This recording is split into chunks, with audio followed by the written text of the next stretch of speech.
Thousands of people are protesting in Sligo this evening about the removal of cancer services from their local hospital. Our reporter Stephen Murphy is there.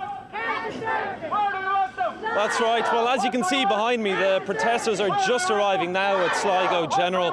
Still a bit early to get an idea of numbers here. Last time round they had 4,000 and organisers here are hoping for a few more than that this time round. It's just the latest in a long series of protests here in Sligo, and people from across the northwest region have been telling us that losing breast cancer services here will cause real hardship. We spoke to some of them earlier. 62-year-old Ita Leyden is a breast cancer patient who travels every day from Sligo to Galway for radiotherapy. She describes the constant bus journeys as gruelling. We call it the cancer bus. Men with tumours and being bounced around on a bus for 2 hours or 2.5 hours, and it's not easy. Once breast cancer services are fully withdrawn from Sligo General Hospital, a trip to Galway will have to be made by anyone seeking diagnostic or surgical services, to the anger of local residents. People are furious, absolutely furious. If you go around Sligo today, you'll see in windows of nearly every house stickers saying, "No cancer services, no votes." These people are absolutely livid because they've been ignored, been treated like second-class citizens, and we're fed up with it.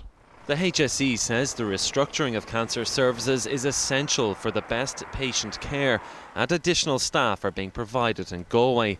But Ita Leyden says the move will cost lives. What would have happened, do you think, if the services hadn't existed in Sligo? Well, Stephen, I wouldn't be sitting here talking to you now, because by the time my lump would have matured, it would be too late for me. So Sligo have saved my life.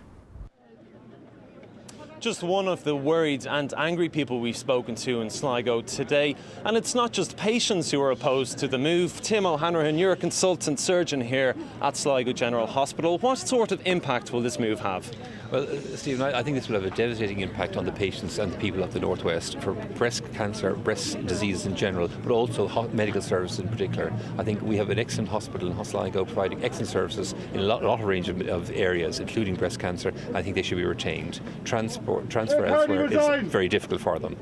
But haven't the HSE produced studies which show that this move is necessary to provide the best cancer care? I would dispute that. I think the outcome data from Sligo is excellent, and I think having to move the patients 85 miles minimum one way will probably have a detrimental effect in that people who may not access the services. So I think there are great dangers in what's proposed, and in particular considering the outcomes are so good from Sligo at this point in time.